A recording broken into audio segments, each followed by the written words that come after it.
मान्यवर, मैं भाजपाइयों के लिए, भाजपाई मित्रों के लिए एक गाना गाना चाहता हूं कि देखो ऐ दीवानों ऐसा काम ना करो, राम का नाम बदनाम ना करो, राम का नाम बदनाम ना करो।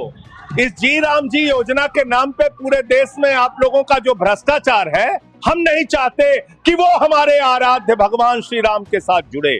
आप वो भ्रष्टाचार, वो चोरी, वो सारे कुछ लूटखोरी वो जोड़ना चाहते, कमीशन खोरी राम जी के नाम से, राम जी के नाम से जोड़ना चाहते हैं। लेकिन मैं क्या करूं मान्यवर, मैं तो कह रहा हूं, आप फिर आ गए मान्यवर, हम लोगों को। हाँ तो मान्यवर हम तो कह रहे हैं, देखो ए दीवानों ऐसा काम ना करो, राम का नाम बदनाम ना करो। लेकिन हमारे भाजपाई मित्र कह रहे हैं राम राम जपना पराया माल अपना, राम राम जपना पराया माल अपना। इनका ध्यान लूटखोरी और भ्रष्टाचार में लगा हुआ है। इस कानून में क्या लिखा हुआ मान्यवर, इस कानून में लिखा हुआ है, इस कानून में लिखा हुआ है मान्यवर, इसमें लिखा हुआ है कि 40% हिस्सा राज्य सरकारें देंगी, 60% हिस्सा केंद्र सरकार देगी।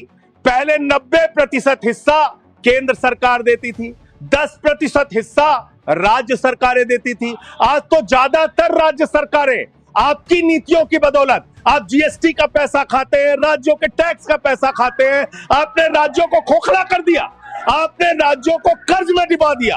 अब आप कह रहे हैं राज्य सरकारें इसमें पैसा लगाएंगी, यानी आप इस योजना को मारना चाहते हैं, आप इस देश के मजदूरों का हक मारना चाहते हैं, इस योजना को पूरी तरीके से खत्म और समाप्त करना चाहते हैं। इस मंशा से आप इस योजना को लेके आए हैं, क्योंकि राज्यों के ऊपर आज जो कर्जा है वो मैं पढ़ के आपके सामने सुनाना चाहता हूं।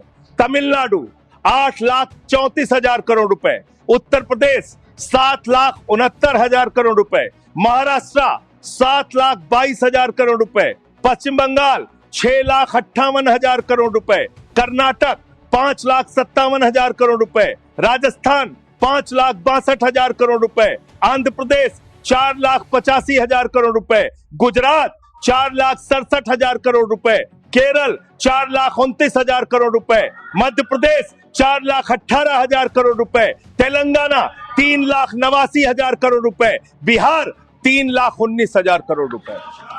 ये कर्जे में डूबे हुए राज्यों से, ये कर्जे में डूबे हुए राज्यों से आप ये कह रहे हैं कि 40% पैसा लगाओ, यानी कि सर आप, ये हम बोल रहे हैं, कौन बोल रहा है सर, ये क्या हो रहा है? आप मैं आपसे पूछना चाहता हूं, जो राज्य जो कर्जे में डूबे हुए हैं, जो आप बोल रहे हैं वही रिकॉर्ड में जा रहा है। मान्यवर मैं ये कहना चाहता हूं कि जो राज्य पहले से ही लाखों लाख करोड़ रुपए के कर्जे में डूबे हुए हैं, आप उनसे कह रहे हैं 40% पैसा आपको लगाना होगा।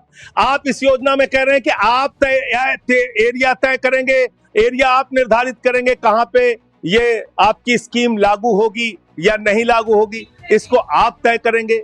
ये कितने 125 दिन की आप बात कर रहे हैं मान्यवर, आंकड़ा उठाकर देख लीजिए, मंत्री जी यहां पर मौजूद हैं। 100 दिन के रोजगार की गारंटी है मनरेगा योजना में, लेकिन औसतन पूरे हिंदुस्तान में 50 दिन से ज्यादा रोजगार आपने नहीं दिया। आपने मजदूरों के साथ धोखा करने का काम किया।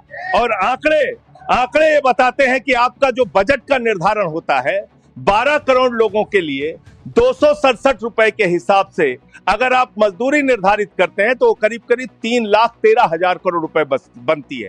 आप उसके लिए 86,000 करोड़ रुपए का बजट रख रहे हैं, यानी कि मंशा आपकी शुरू से स्वयं यही है कि आप इस योजना के तहत लोगों को काम नहीं देना चाहते हैं, मजदूरी नहीं देना चाहते हैं। लेकिन मजदूरों के हक में, मजदूरों की आवाज उठाने वाले लोग देश भर में संगठित हो रहे हैं। ये आप दूसरा अपराध करने जा रहे हैं। मैं आपको कहना चाहता हूं, आपके माध्यम से इस सरकार को चेतावनी देना चाहता हूं। कौन सी हक की लड़ाई लड़ रहे हैं महराज मलिक, जो हमारा विधायक है जम्मू कश्मीर का, वो जमीन के हक की लड़ाई लड़ रहा था, मजदूर के हक की लड़ाई लड़ रहा था। आपने उसको पीएसए का कानून लगा के जेल में डाल दिया। कौन से हक की लड़ाई लड़ रहे थे सोनम वांगचुक, मजदूर के हक की लड़ाई लड़ रहे थे, किसान के मक्के हक की लड़ाई लड़ रहे थे, आम आदमी के हक की लड़ाई लड़ रहे थे, लद्दाख के लोगों के हक की लड़ाई लड़ रहे थे।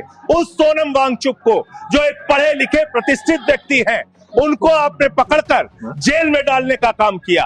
आप पूरे देश में ये सब जबरदस्ती मामला है जी। तो ये रिकॉर्ड में नहीं जाएगा। क्यों नहीं जो भी जाएगा सर? irrelevant हो, क्यों नहीं जाएगा सर? मजदूर के लिए लड़ने वाले क्यों नहीं जाएगा मैटर जो सर? है क्यों नहीं जाएंगे? वो रिकॉर्ड में नहीं सर। जाएगा। आगे बोले सर आगे बोले। सर, मैं इस अवसर पर पंडित राम नरेश त्रिपाठी जो हमारे सुल्तानपुर के हैं उनकी एक कविता पढ़ना चाहूंगा।